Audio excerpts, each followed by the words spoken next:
హీరోల దయాదాక్షిణ్యాల మీదే హీరోయిన్లకు అవకాశాలు వస్తాయి అనడంలో ఎలాంటి అతిశయోక్తి లేదు. టాలీవుడ్ లో ఈ సంస్కృతి మరింత బలంగా నాటుకుపోయింది. పెద్ద సినిమాల్లో హీరోయిన్ ఎంపిక పూర్తిగా హీరో గారి చేతుల్లోనే ఉంటుంది.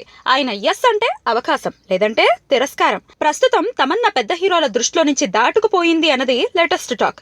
తమన్నకి పెద్ద సినిమాల్లో అవకాశం తగ్గడం వెనక పెద్ద స్కెచ్చే ఉందని అర్థమవుతోంది. ప్రస్తుతం ఊపిరిలో నటిస్తోంది తమన్నా.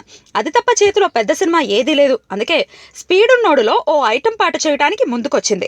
తమన్నా టాలెంట్ ని తక్కువ అంచనా వేయలేం. పైగా చూపు మార్చలేని గ్లామర్ ఆమెది. అయినా ఎందుకు అవకాశాలు తగ్గిపోయాయి? దానికి కారణం హీరోలే అని టాక్. పెద్ద హీరోలు కావాలనే తమన్నాని దూరం పెడుతున్నారని తెలుస్తోంది. అందుకే బాహుబలి లాంటి ఇండస్ట్రీ హిట్ తర్వాత కూడా ఆమెకు అవకాశాలు అందకుండా పోతున్నాయి. తమన్నా పేరు చెప్తే హీరోలు సారీ చెప్తున్నారట. దానికి కారణం సెట్స్ లోను, ఆ సినిమా ప్రమోషన్స్ లోను అడుగడుగున తమన్నా డామినేట్ చేయడమే అని తెలుస్తోంది. పైగా తమన్నా ఇండివిడ్యువాలిటీని కూడా హీరోలు సహించలేకపోతున్నారని తెలుస్తోంది.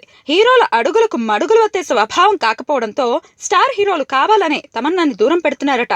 అందుకే తమన్నాకు పెద్ద సినిమాల్లో అవకాశం రావటం లేదని తెలుస్తోంది. ఇండస్ట్రీ మొత్తం 7-8 మంది హీరోల చుట్టూనే తిరుగుతూ ఉంటుంది. ఆల్మోస్ట్ అందరితోనూ నటించేసింది తమన్నా. మరి తమన్నా వాళ్ళందరి మనసుల్ని మళ్ళీ గెలుచుకుంటుందా, లేదంటే కొత్త హీరోలతో సర్దుకుపోతుందా అనేది కాలమే చెప్పాలి.